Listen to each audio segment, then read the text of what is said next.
Hola a todos, en la explicación de hoy vamos a sumergirnos de lleno en una obra que es sinceramente fascinante.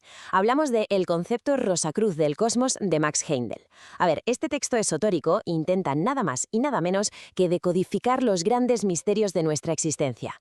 Pero lo verdaderamente interesante aquí es que no nos pide un acto de fe ciega, para nada. Lo que hace es apelar a la observación de las propias leyes de la naturaleza. Así que vamos a desgranar cómo el autor estructura esta increíble visión del cosmos y del ser humano. ¡Empezamos! Nuestro recorrido de hoy se divide en 5 partes. Primero, el enigma de la muerte. Segundo, la espiral de la evolución. Tercero, el reloj cósmico. Cuarto, el papel del vino. Y para terminar, un sorprendente caso de recuerdos de vidas pasadas. Sección 1. El enigma de la muerte. 3 teorías de la existencia. Bueno, el texto va directo al grano y arranca con la pregunta del millón, la que lleva persiguiendo a la humanidad desde el principio de los tiempos. ¿Qué pasa realmente cuando se acaba la vida? El autor nos pone sobre la mesa 3 grandes teorías, la materialista, la teológica y la del Renacimiento. Según las fuentes, las 2 primeras, en fin, tienen fallos de base bastante importantes. Por un lado, rechaza de plano la visión materialista, esa que dice que la mente desaparece con el cuerpo, porque, según argumenta, eso va en contra de la ley de continuidad de la fuerza. Por otro lado, califica la teoría teológica ortodoxa directamente de irracional. ¿Por qué? Pues porque señala la supuesta injusticia de ciertas doctrinas donde solo 144.000 almas se salvan mientras el resto perece. De hecho, el autor hace una comparación brutal. Dice que es como si un inmenso transatlántico se estuviera hundiendo y solo enviarán un bote minúsculo para rescatar a una pequeñísima fracción de los pasajeros. Así que llegamos al meollo de la cuestión, la firme defensa del Renacimiento y de la llamada ley de consecuencia. Según Heindel, este proceso continuo, donde el alma se desarrolla lentamente a través de vidas repetidas, es la única forma lógica de explicar las enormes desigualdades que vemos en el mundo sin tener que culpar a una especie de dios arbitrario. Y fijaos, esto explica brillantemente el tema de los genios. El texto nos pone el ejemplo de Johann Sebastian Bach. Nos dice que su alucinante talento musical no solo genética o herencia familiar, que va, es el resultado de muchísimo esfuerzo acumulado por esa misma alma trabajando en la música a lo largo de múltiples vidas pasadas. Tiene sentido bajo esta óptica, ¿verdad? Pasamos a la sección 2, la espiral de la evolución, el progreso en el tiempo. Una vez que el autor nos establece esta premisa del alma volviendo a la Tierra una y otra vez, cambia un poco el enfoque para explicarnos cómo avanza exactamente todo este proceso de renacimiento a lo largo del tiempo. Y aquí viene una comparación interesantísima. El texto rechaza por completo esa idea del tiempo lineal, esa línea recta que va desde que nacemos hasta que morimos sin opción de retorno. ¿Por qué? Porque ahí no hay margen para corregir errores ni para elevarnos espiritualmente. Lo que propone, en cambio, es que la evolución del espíritu sigue una espiral. Pensadlo bien. En la naturaleza no hay líneas rectas, ni tampoco círculos planos que repiten lo mismo una y otra vez sin avanzar. La espiral recicla, sí, pero siempre hacia arriba. Pasa con el día y la noche, pasa con el ciclo de las estaciones o incluso con el recorrido de nuestro propio sistema solar. Es un avance constante, siempre ascendente. Para darle un toque más poético a todo este concepto, la fuente nos regala unos versos preciosos de Oliver Wendell Holmes. Dicen así: «Construye mansiones más duraderas, alma mía, según las veloces estaciones ruedan. Abandona tus criptas ya surcadas». Es una metáfora absolutamente brillante. Nos habla de un caracol que al ir creciendo tiene que abandonar su antigua concha para mudarse a otra más grande y espaciosa. Es exactamente la imagen del alma que vida tras vida va dejando atrás esos vehículos físicos que ya se le han quedado pequeños para construir cuerpos cada vez más evolucionados y preparados para su siguiente fase de aprendizaje. Sección 3. El reloj cósmico, astrología y destino. Vamos a ver cómo la obra desarrolla una conexión alucinante entre nuestra propia evolución y los movimientos astronómicos. Porque, ojo, esta espiral de la que hablábamos no es para nada aleatoria. Está perfectamente orquestada. 26.000 años. Ese es el tiempo aproximado que dura la precesión de los equinoccios. Es una escala cósmica gigantesca que, según el autor, es la que verdaderamente dicta las condiciones climáticas y evolutivas que vamos a experimentar como humanidad.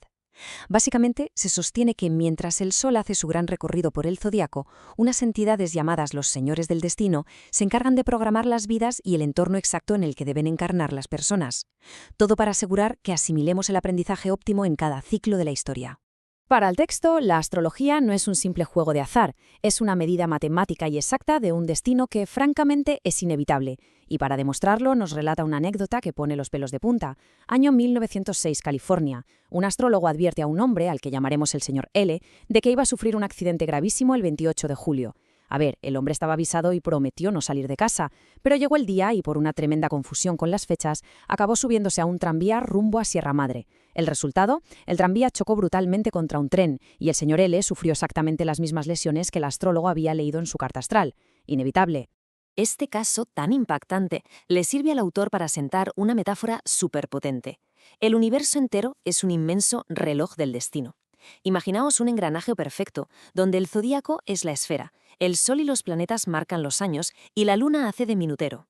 Es una maquinaria precisa que marca el momento exacto en el que nuestro llamado destino maduro tiene que cumplirse sí o sí, y en el que las viejas deudas kármicas terminan siendo saldadas por completo. Llegamos a la sección 4, el papel del vino. Evolución de la dieta. Y agarraos, porque esto nos lleva a uno de los giros argumentales más extraños y radicales de todo el material original. Tiene que ver con la idea de que nuestra dieta, y más concretamente el consumo de alcohol, fue producto de una especie de ingeniería esotérica. Tal cual. La obra hace un viaje a través de 4 grandes épocas esotéricas de la humanidad, explicándonos cómo fue cambiando nuestra forma de alimentarnos. Nos cuenta que pasamos de absorber nutrientes superetéreos, casi como si fuéramos plantas o minerales, a empezar a consumir leche en la época lemúrica para desarrollar nuestros deseos. Luego, en la Atlántida, empezamos a comer carne para ir forjando un cuerpo denso y una mente material. Pero de repente, en la 4ª época, la época aria, ocurre algo totalmente rompedor. Los guías espirituales introducen el vino en la dieta humana. Claro, llegados a este punto hay que hacerse la gran pregunta. Si estamos inmersos en una inmensa espiral de progreso espiritual guiada por el mismísimo cosmos, ¿qué sentido evolutivo podría tener introducir a propósito el vino y el alcohol en nuestras civilizaciones? A simple vista parece un paso atrás, ¿verdad? Pues la respuesta que da la fuente es, como poco, sorprendente. Según la obra, resulta que el ser humano primitivo estaba tan extremadamente conectado con el mundo espiritual que básicamente no se tomaba en serio su vida física en la Tierra. Vamos, que veían la muerte con la misma naturalidad que una hoja cayendo de un árbol. Por eso, el autor sostiene que personajes míticos como Baco o incluso el episodio de Cristo transformando el agua en vino no fueron casualidad. Eran parte de un plan maestro para, literalmente, embriagar el espíritu de la humanidad. La idea era que al olvidar temporalmente nuestra naturaleza divina por culpa de ese espíritu líquido, por fin nos apegaríamos a la tierra con la suficiente fuerza como para construir civilizaciones, dominar la materia y enfocarnos en aprender del mundo físico.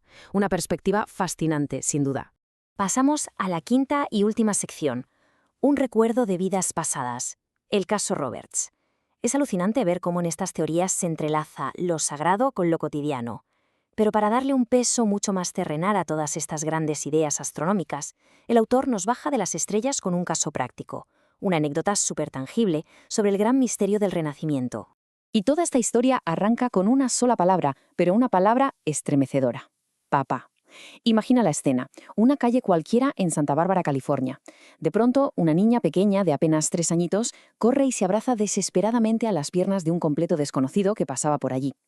Y ante la mirada totalmente atónita de su propia madre y del pobre hombre, la niña no para de llorar desconsolada y de gritarle una y otra vez: papá. Resulta que ese desconocido era un tal señor Roberts, y su pasado escondía una tragedia absolutamente desoladora.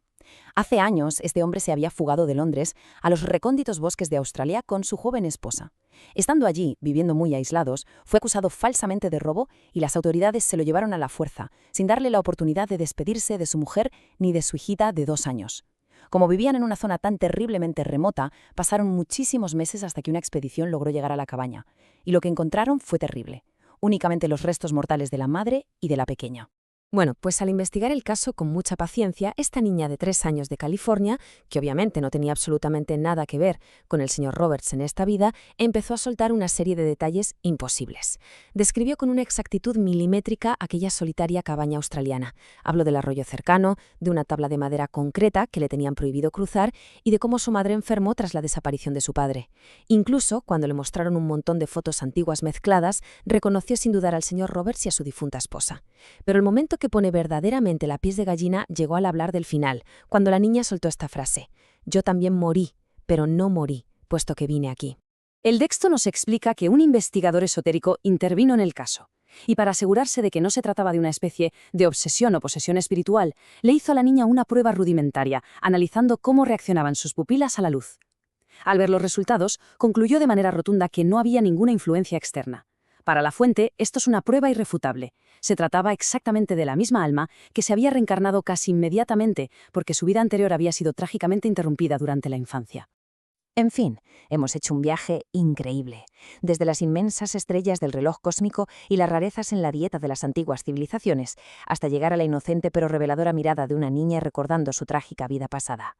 El texto que hemos analizado hoy defiende con uñas y dientes que nacemos una y otra vez con un único gran propósito: evolucionar a base de experiencia pura y dura. Pero claro, nos deja con una última reflexión, una incógnita espectacular sobre el final de este ciclo vital. Si todo este monumental tinglado existe para enseñarnos a dominar la materia y a nosotros mismos, ¿qué pasa cuando se aprende la lección final? ¿Cómo será ese estado inmutable, ese nirvana, cuando la inmensa espiral ya no sea necesaria y la rueda por fin se detenga? Es sin lugar a dudas un pensamiento asombroso para llevarnos a caza. Nos vemos en la próxima explicación.